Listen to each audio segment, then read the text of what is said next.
Yo, what's up guys? Boogle here. Today, we're going to be talking about the king of gachas. Now, there's a lot of factors that go into making one of the better gacha games. And of course, we're going to be talking about the mobile gacha games strictly in this video, exploring things like accessibility, the weight of a gacha game, the time investment you need to put in a gacha game, the fun scale, the rewards, and of course, one of the most important parts of a gacha game, the free-to-play aspect. With all these things and more taken into account, which is the king of them all, and which one stands at the top? Now, before making this video, I did dive into more of the top gacha games as regarded by the community. And after diving into many of them, stuff like Epic 7, Arc Knights, Azure Lane, Fate, Genshin Impact, and yes, even some of the lesser ones like Dragon Ball Legends, which are still regarded high in the gacha community. But there is one clear gacha game that stands at the top, and no one really realizes it. And I'll answer a quick question right here.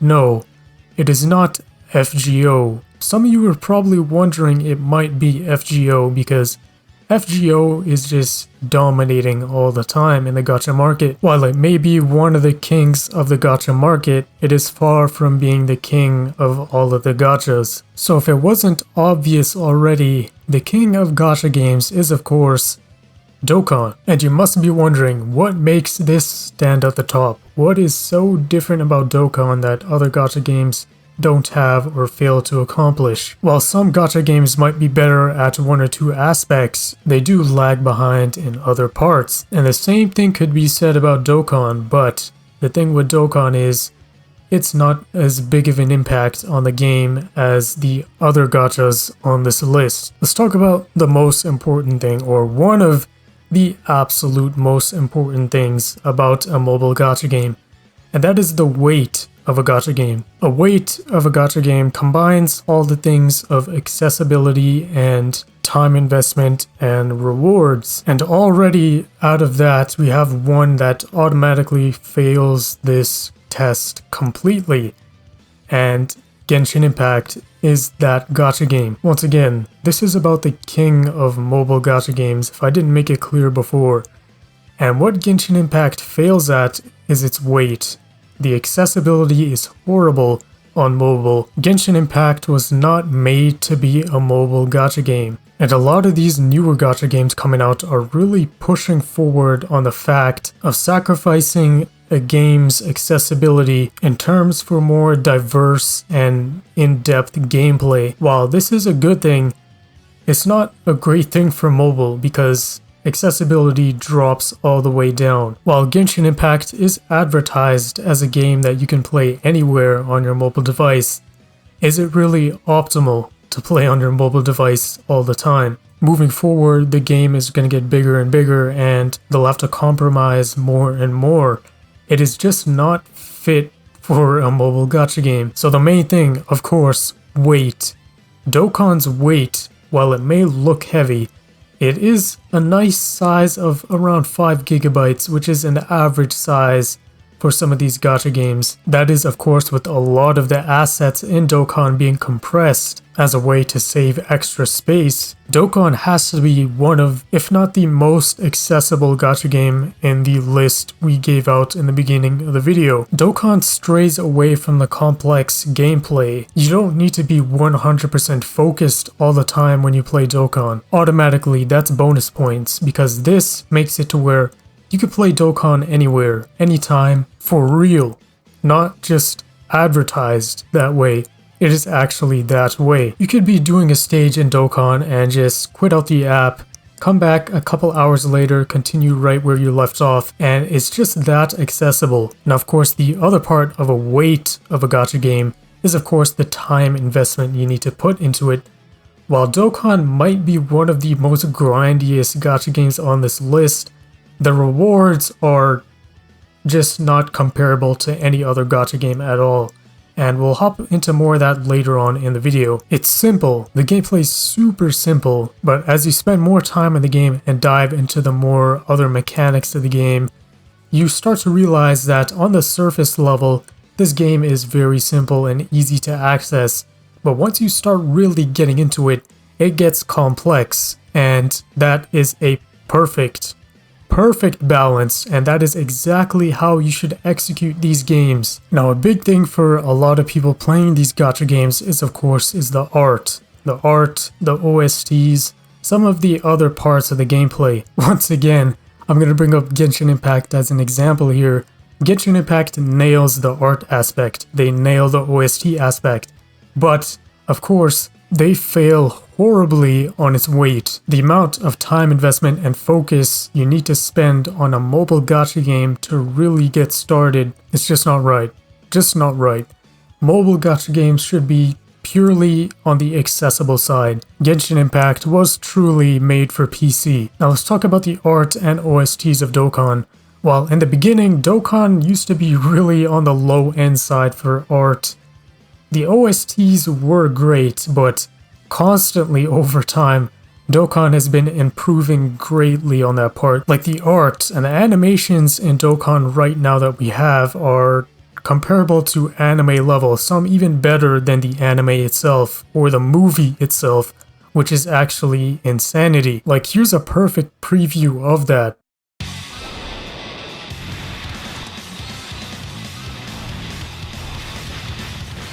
It's just constantly evolving and getting better as time goes on. It's honestly insane.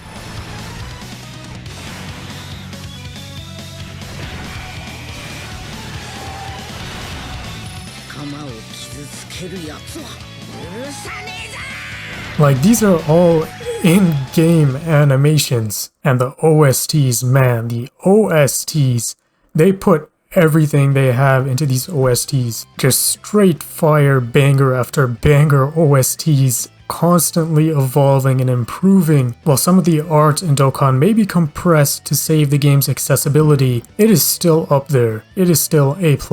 Now of course, we've explored some of the most important things that makes a gacha game great. The weight of a gacha game, the art, the OSTs. There's two other major things that makes a gacha game the king, that makes them stand at the top. And one of the major things is, of course, the business aspect of it. Yes, big surprise. In the end, all of these gacha games are basically just businesses. While some sacrifice everything to fully focus on that part, FGO, Dokkan has been the quiet dominator of the gacha market for the last 6 years. Consistently, almost every banner really, Dokkan has been really dominating the charts and the gacha market. Now the big difference here is compared to something like FGO that fully really focuses on the business part and sacrifices a lot of the satisfactory of the gacha game for the business aspect, Dokkan is the complete opposite. While in the end it is a business, it doesn't sacrifice its satisfactory. Actually, it lives off its satisfactory. The gacha system in Dokkan is close to perfection. It is so great that it consistently causes players to, of course, get into the gacha market. And this is how Dokkan has been the silent killer and king of the gacha market for a good 6 years consistently. And the big thing about all of this is it doesn't need any anime waifus to do it. Like, correct me if I'm wrong, but a while ago, FGO used to hire hentai artists to do their art for the gacha game. Dokkan really does it by just pure good gacha, good banners, good gacha, good value, and of course, the most important part, good rewards. And it's not like Dokkan was always perfect from the start. It obviously had to progress at a time, and that progression hasn't stopped. It is still progressing, still becoming better, and right now, currently, it has to be one of the, if not the best gacha games out there. 6 years into this gacha game, and it is still at its very high top, having some of the best celebrations the games has ever had, all in this past year. It is just insane how quickly this game is improving constantly and always topping itself. Not to say that it's perfect, of course. There's no perfect gacha game. There is some things about Dokkan that still do need to get improved, but doesn't compare to most, if not any of the other gacha games. On the topic of the longevity of Dokkan, let's talk about another important thing of these mobile gacha games, and that is, of course, its potential. Because what good is a mobile gacha game if it only runs for 4 years and it gets shut down later on? Now, the big advantage Dokkan has here is that it's connected to one of the biggest franchises ever, and that is, of course, the Dragon Ball franchise. And as you probably know, this franchise, Dragon Ball as a whole, is never going to die. It is literally almost impossible for this to die. Unless they intentionally close it for some reason, I could see Dokkan going past 10 years. I mean, look at Heroes. Dragon Ball Heroes is at its 10-year anniversary, and it is still super hyped up in Japan. And with Dokkan being 6 years in, having one of the best years the game's ever had, there's still countless of material to cover. And of course, with the franchise always growing, there's a new movie releasing in 2022, and of course, you already know that's going to be covered in Dokkan as well. The manga is still going, the anime is going to start airing soon. Dokkan is just going to be very, very difficult to kill unless done intentionally by the devs itself. Now, the last big important thing, of course, I want to talk about, and the point I want to make is, of course, what is a gacha game without good gacha itself? I mean, the game lives by its gacha system, so what if the gacha system is terrible? Well, like I mentioned before, Dokkan has one of the most smartest, efficient, yet rewarding and generous gacha systems out of pretty much all of them, being extremely free-to-play friendly and providing so much value in every banner almost. The gacha system is just too good. It's too good that causes people to spend even more. Of course, Fate is the complete opposite, where the gacha system is actually really bad, and it causes people to spend even more because it is so horrible. Dokkan escalates past everything else because it provides endless amounts of value, making such great banners that it makes it detrimental to skip some of them. Like, you want to skip these banners, save for the extremely hype ones, but at the same time, you don't want to skip the massive value as well. Like, let's take one of the Dokkan celebrations as an example. The 6th year anniversary, possibly one of the greatest celebration Dokkan has ever had yet. Throughout the 6th year anniversary, Dokkan has given out for free through just missions and logins. Dokkan has given out a total of almost $400 of gacha currency, and in Dokkan, the currency is of course Dragon Stones. So 855 Dragon Stones, almost 900 Dragon Stones in one celebration. That is just unheard of. To put it into perspective, 50 Dragon Stones is one multi, and the value of the banners on this celebration was just insanity. Having the best banners in the game, having the best value in the game, all in one celebration, giving out 855 stones just free. What other gacha game out there does that? And that's not even counting all of the other rewards and other free stuff given out during this celebration.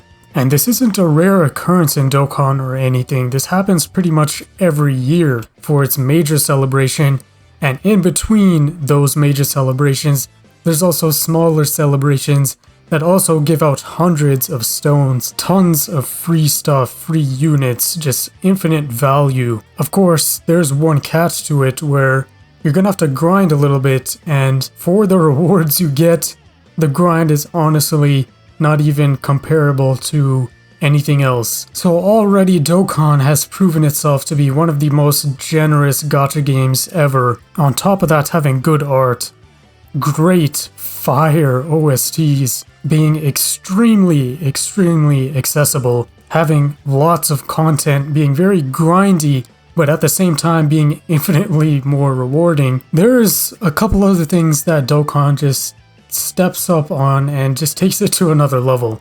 And one of the things I do want to talk about is, of course, Easy A's. It's a in-game mechanic in Dokkan. Easy A being, of course, short for Extreme Z Awakening.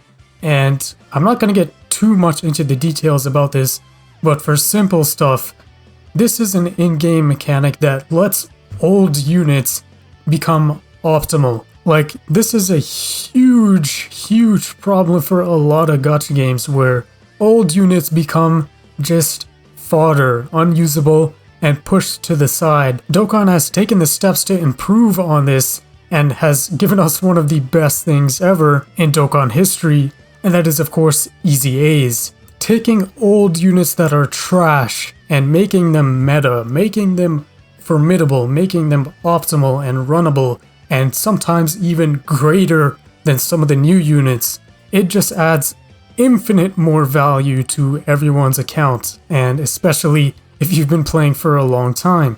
It makes the gacha experience of the game much more valuable. Pulling old units in your gacha pulls is not a bad thing anymore. It's actually extremely valuable. And it's not like these Easy A's are something that is like terrible to do or extremely grindy. Easy A's in the game are actually giving more than they take. They give so much value, and on top of that, they give so much rewards as well. Let's say you pulled an old 3-year-old, 4-year-old unit in your pulls on a banner, and he has an Easy A, and this unit is straight trash, but you do the Easy A for that unit, you go to Easy A this unit, you get extra rewards, you get 30 stones by doing the Easy A, and of course you Easy A the unit itself, and he becomes formidable, runnable, and powerful even for such an old trash unit. It's the things like these that puts Dokkan on another level. While there may be other gacha games with similar mechanics like Extreme Z Awakenings, the thing is, they take more than they give, and they do not provide half as much of the value that Dokkan does. Now, we've covered a lot of big things about the gacha system of a gacha game and how it is in Dokkan, but there's one thing that we didn't really talk about too much, and that is, of course, the free-to-play side. Already, just off the amount of value and stuff you can get in celebrations throughout Dokkan, this alone already puts Dokkan at the top, or near the top, for free-to-play in gacha. But what about the other free-to-play stuff? Not just counting the stones that they give out, the hundreds of dollars worth of stones they give out every month, but what about some of the free-to-play content? Compared to other gacha games, it might seem very similar, but Dokkan has been gradually escalating in this part as well. Having some of the best units in the game being free to play, and on top of that giving out the extreme value with the banners and stones and everything, Dokkan just really sits at the top for the free to play value. It's grindy, but just infinitely more rewarding as well, and the amount of content you could cover being free to play is almost the entire game, really. While some of the harder content in the game might be a little longer to reach, well, that's a given being the end game content. A lot of the game is very free-to-play friendly. The beginner phase of the game is almost too easy, and that's one of the downsides of Dokkan being very easy in the beginning. It makes it almost boring in a way to some people, but most of the time in the beginning you're going to be overwhelmed and it's going to be very difficult to understand everything, so that will of course make it more difficult. Once again, being a simple yet complex gacha game at the same time, it creates a perfect balance of being accessible, free-to-play friendly, but at the same time overwhelming, difficult, or once again complex. And that should pretty much in a nutshell wrap up the free-to-play experience in Dokkan, being extremely free-to-play. Just based off the value, you were treated like a king when you play Dokkan Battle if you were free-to-play. This is one of the reasons I like to call Dokkan Battle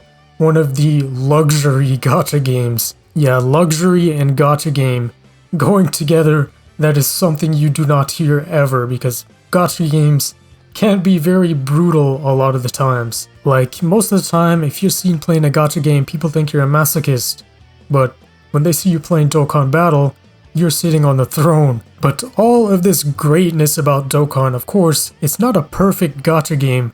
There has to be some faults, and there is some. There is no perfect gacha game, and while Dokkan is close to perfection, it is not yet quite there. Stuff like the friend system in Dokkan, while it is a cool concept, it is kind of horrible as time goes on, and we all are hoping for it to improve, and I'm pretty sure they get the message now, and it will improve sometime down the line. Some of these modes in Dokkan Battle, like World Tournament, has to be one of the most brutal, grindiest modes I've ever played in any gacha game. Of course, Chain Battle is another mode in Dokkan Battle, and it isn't too accessible to free-to-play players, and it is very wonky. It is just pretty overall bad mode, and there is a rare occasion on some good chain battles and some accessible ones, but that is in the minority. But of course, most of these are minimal because of course they provide good rewards, and at the end of the day, they don't really affect much, other than the friend system, which is the one big thing that really does need to get changed. But stuff like Chain Battle, World Tournament, they still give extremely good rewards. They are just pretty outdated, I should say. But yeah, with all that being said, Dokkan just continues to be a powerhouse in the gacha market, silently being one of the greatest gacha games out there, if not the greatest gacha game out there. Now, of course, there is a big entry gap, that being one of the most biggest franchises in the world, Dragon Ball. If you have no connection to that franchise in any way, of course, it might be a bit difficult to discover or get into Dokkan. Like, maybe you do not like the Dragon Ball franchise and maybe you won't like Dokkan. It's stuff like this that really comes down to how you feel about it. But this right here, this video right here, explains why Dokkan is of course the king of gacha games. What did you think about it? It's been Boogle, and see ya.